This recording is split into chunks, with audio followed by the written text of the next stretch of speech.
Hello besties and welcome back to my channel. If you are new here, hi, hello, my name is Emily and I talk about the library so much, that's probably why you clicked on this video.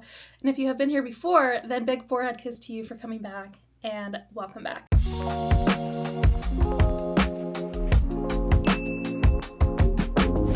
I am returning a metric shit ton of library books that I read in September. So I thought it'd be fun if we kind of went through the books that I read, what I thought about them, and then just kind of use this video as like a September recap. Almost all of my physical holds that I have through the library came in this month, which is why I have this huge fucking stack that keeps on tumbling over. But it's fine. Some were amazing, some were not. I DNF'd a book. So let's just go through them. So most of the books that I read this month were physical books, but I did also get a couple ebooks and audiobooks through Libby, and I am going to include that in this video. And I think I'm just going to go from most recent book that I read and backwards because that is what's freshest in my mind.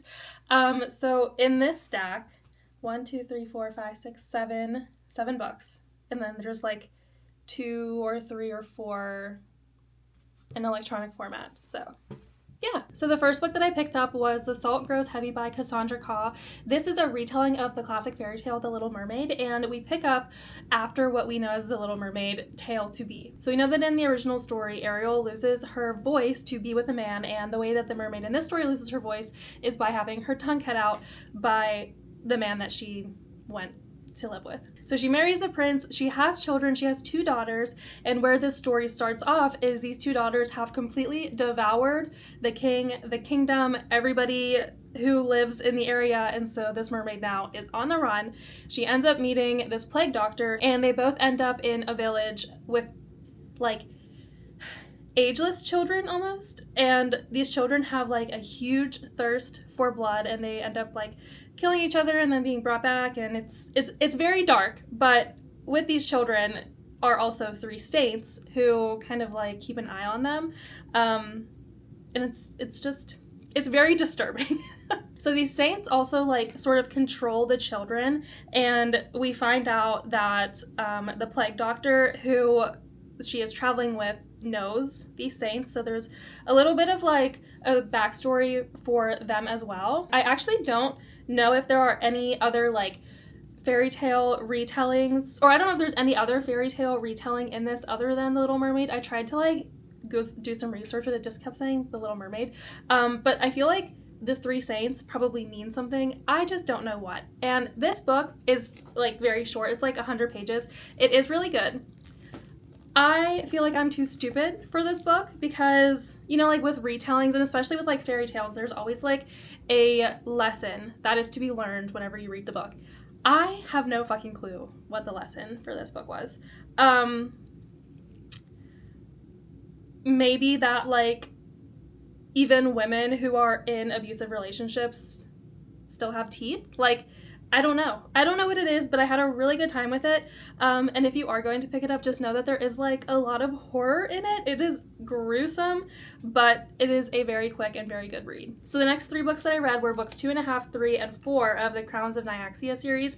And listen, I read the first duology and I ate it up. So if you don't know how the Crowns of Nyaxia series by Carissa Broadbent is being written and published, it's a 6-book series that's made up of 3 duologies, but there's also like sequels and prequels for each duology. So it's really like more than 6. So for example, the first set of duology, it was book 1.5 is a prequel for book 2, because in book 2, then you like saw the characters that were in the 1.5 book, and it's similar to this. So this is now 2.5, which is Slaying the Vampire Conqueror, and these characters, they don't really show up until book 4, but I think that it's probably good to read it in publication order in the way that the author wants you to read it.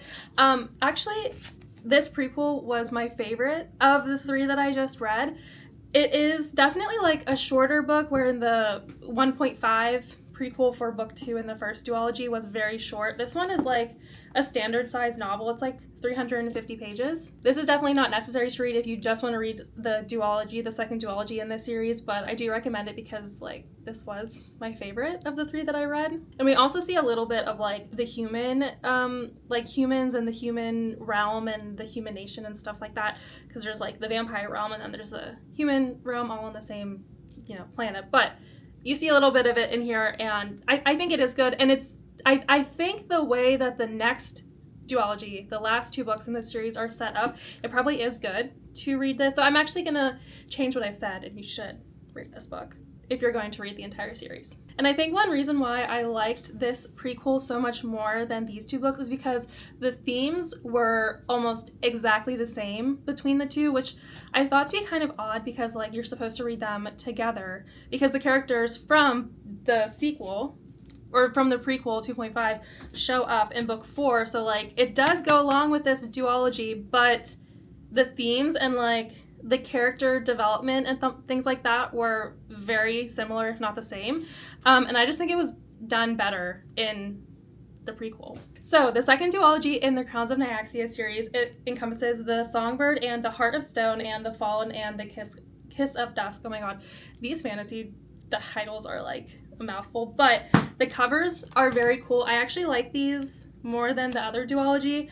These ones have red flowers on it when the other ones had like blue, and I actually don't know what the colors of the flowers on the third duology in this series, because I don't think the next book is being published until 2026. Anyways, let's talk about these books. So in book 3 we meet a new couple, Mish, who is the female main character. She was forcibly turned into a vampire and is also the acolyte of a sun god. And she loves her sun god so much, but the sun god kind of is like turned off to her and doesn't like her too much anymore. And she's heartbroken by this because he says that there's like darkness in her and the urges that she has because now she's a vampire don't align with what he thinks is right as the sun god. So basically she is going to do anything and everything that she can to get her god's love again and have him like pay attention to her. And then we also have Asar, who is the male main character, and he is the bastard prince of the House of Shadow. The 2 of them have to travel the underworld together, and they both each have like their own ulterior motives to traveling together and, you know, doing this journey together that are given to them by their respective gods. And as romanticities go, they end up falling in love and, you know, sacrificing parts of each other and their own missions to save each other. And it's a very typical romantasy. And I think that that's what you kind of expect anyways with Carissa Broadbent, and especially the Crowns of Nyaxia series. The banter was fantastic. It's like exactly what you would expect, again, in a romantasy series, but I did pick up this series because I like wanted a romantasy series, you know what I mean? And I will say that like the tension had me like giggling, kicking my feet, but Asar is the literal definition of a troubled male main character who has a really dark past, but he still will do anything for the female main character and helps her to like see her own worth outside of what her god or what she thinks her god wants her to be. And for that, I will always love him. However, book 4. I had issues with book 4. I had so many issues. So I rated the first 3 books in this series, the first duology set. They were all like 5 stars. And I would definitely say like I used to liberally give out 5 stars for my books. I still stand by that because I really, really, really enjoyed that. The the prequel to this, the Slaying the Vampire Conqueror, I gave that one 4.5 stars. I think this one I gave 4 stars. This one I gave like 3.25, and that's like feeling a little bit generous because I just couldn't give it 3 stars. Like that just felt too low, but this was definitely my least favorite in the entire series so far. So this book did start to get really annoying to me. I'm gonna keep it very like brief and try to not have any spoilers because everything that I had issues with, if I actually said it, like 100% would be spoilers for the book 3. But the only thing I'm gonna say is there are only so many times that somebody can die. There are only so many times that somebody can be saved. There are only so many times someone can be kidnapped. There's only so many times that these things can happen. And in this book, it happened over and over and over and over again to like the point where it happened the last 2 times. I was just like, okay, girl, okay, like I don't care. And to that end, like, the repetitive nature of this book, I think we also kind of saw it, like, I saw it a little bit in book 3. Book 3, The Songbird and the Heart of Stone, had like two bad guys, like 2 driving bad guys. And it did kind of like make reading it a little bit confusing because I felt like there was just too much going on. But by the end of the book, it all did make sense. So, you know, you kind of just have to like push through it. But for book 4, there were like 3+ bad guys the entire time, and it just made everything like there was just way too much going on. There was too much happening. I don't know that I felt like it was rushed. I feel like that this actually needed to be like lengthened and dove into a little bit more, where I actually think that book 4 should have been split up into 2 different books. But I also understand the author's desire to like keep this as like 3 sets of duologies. There was too much happening in this book. I'm still going to continue on with this series because I do really love the Crowns of Nyaxia series, and I actually am really excited for the next set of duologies and who those characters are going to be. But I would definitely say if you haven't read this yet, or if you've only read the first duology, do read this. Just, you know, I hope you like book 4 more than I did. I'm not mad that I read it because I did end up crying, and I thought that it was a really good ending to their story. I just think if I was either one of them, I would have like killed myself 3 or 4 times throughout this book, because there's no way. There's no way. There's literally no way. This month, I also started the Forsaken trilogy by R.J. Barker, and this is actually my first series by R.J. Barker. I have, you know, been familiar with his work and know that he has like the Ship of Bones, or I think that's what his series is called. But I really wanted to read that book because I've heard really amazing things, and I decided to start with the Forsaken trilogy because I received an ARC of book 3. And to read book 3, you have to read book 1 and 2. But my local library actually did not have these books on their shelves or in Libby. So I submitted purchase requests to my local library, and they got them. And that's how they're in my hands right now. So I did read the first book, Gods of the Weirdwood, and I really like this book. I'm about halfway through book 2. About right there. This is Warlords of Weirdwood, and I have an ARC, like I said, of book 3. So I haven't finished this one yet. I'm not going to return it to the library. I actually found an ebook online. Online. I found it through Libby, another library that I have a library card through, had it. So there's no other holds on this, so I don't think I'm going to return it yet, because I do really like reading physical format lately. But let's get into kind of what this series is about. The first thing I'm going to say about this series, it is the literal definition of an epic fantasy. Like, everything that you would want and expect in an epic fantasy series, this has. It's done so well.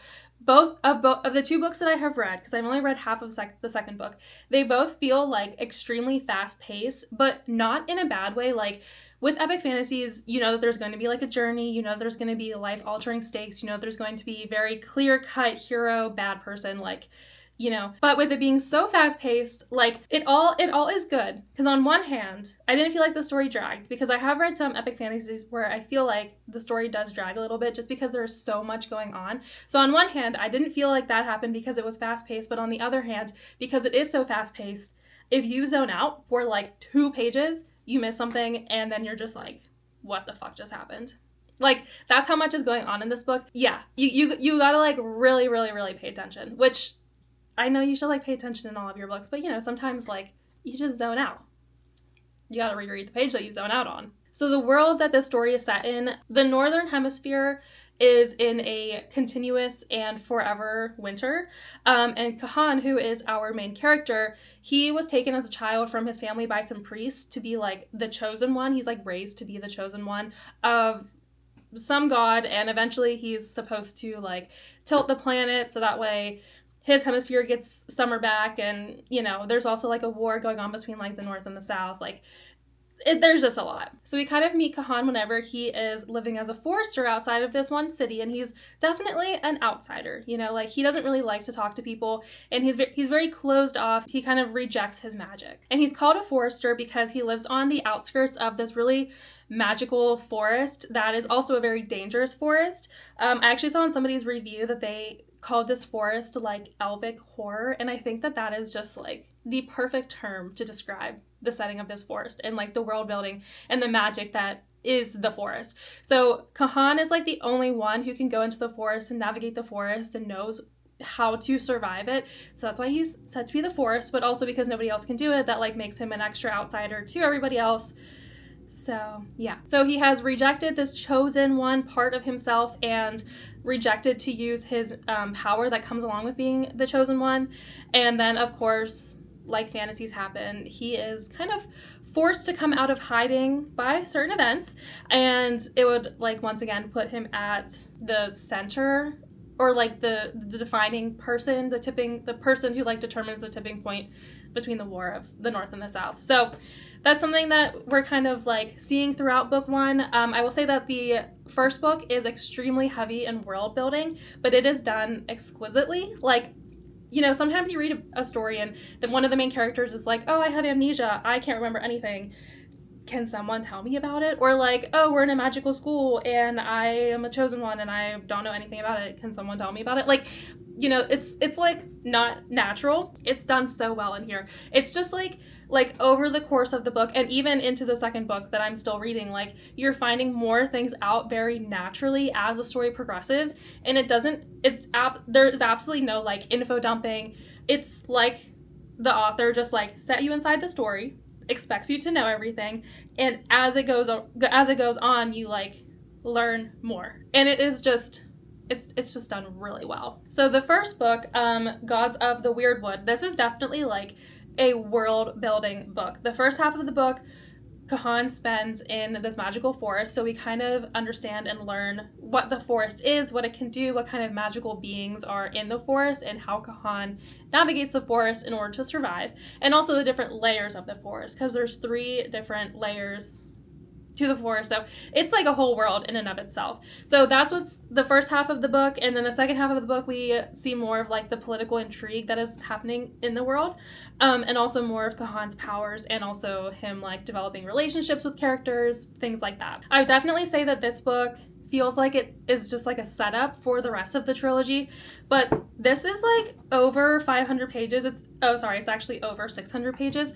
but it didn't feel like it was that long. Like, it all felt like it was really important. It didn't feel like it was dragging. Like I said, it's very much like a fast-paced book, and this is probably one of the best book ones that I've like read in a very long time. So anyway, halfway through book two has a lot more political intrigue going on, just with the natural progression of the story, and also there are a lot more POVs where in book one we saw a lot of, you know, the North where Kahan is, but now we're getting more POVs of people in the South and other cows, and oh yeah, the cows is also part of the magic system. Wow, this review is like all over the place, but like I hope you can tell how much I'm enjoying this series. So the magic system, I kind of already went into like how unique the magic system is for the forest, but as far as like the people and their magic system, there's like different tiered levels and different kinds of magical beings, magical people, magical humans, like in this world. And Kahan is the chosen one, so he has a cow, and a cow is like, how do I describe it? It's almost like a parasitic relationship between the cow and the human and like its host, because the cow or the call, I actually don't know how you say it, but it's like in their head being like, use your powers, you need me, blah blah blah blah blah, and the Khan's over here like, fuck you, I don't want anything to do with you, but the call or the cow or whatever wants you to use the powers because it brings them closer to like humanity, because they have more say over the being that they're, you know, like their host, but also they become like more powerful. Anyways, I have talked a lot about this series. I am really enjoying it. I am definitely slowly making my way through book 2, but because it is like so fast-paced and there is so much information similar to book 1, I'm trying not to rush myself in reading it, because it does take a lot of like my brain power to read this book and read it slowly to like comprehend and understand what is happening, because everything is so important. But I am having a really good time with this, even though I am reading it slowly. So I'm hoping to finish this, probably not, I'm actually not going to put a time frame on myself, because I'm doing this thing in October called Arctober, and I do have an arc of book 3 for this series.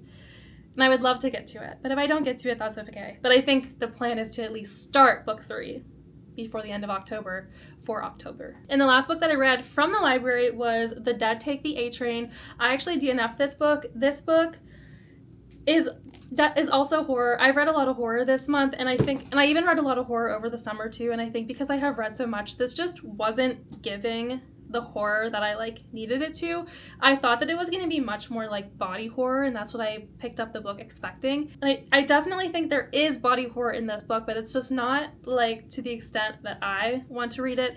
And then I ended up putting it down one day and then just not caring if I picked it back up. No urge to pick it back up. So to me, that's a DNF. That's okay. Somebody else might like it more. I did DNF a couple books this month, but I think I'm actually just going to keep this video to the physical books that I've read because I'm already seeing that this video is pretty long.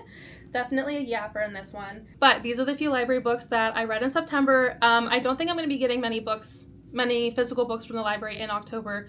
Like I said, I'm going to be doing Arctober, but that doesn't mean I'm not going to go to my library and browse the shelves and probably end up picking one up, So it is what it is. We'll see. I'll probably do a library vlog because I haven't done one of those in a while, and I kind of miss doing those. So be on the lookout for that. Anyways, live, laugh, love the library, and live, laugh, love you all. Thanks for watching. Make sure to like, subscribe, and follow along for more bookish videos and more library things. Bye!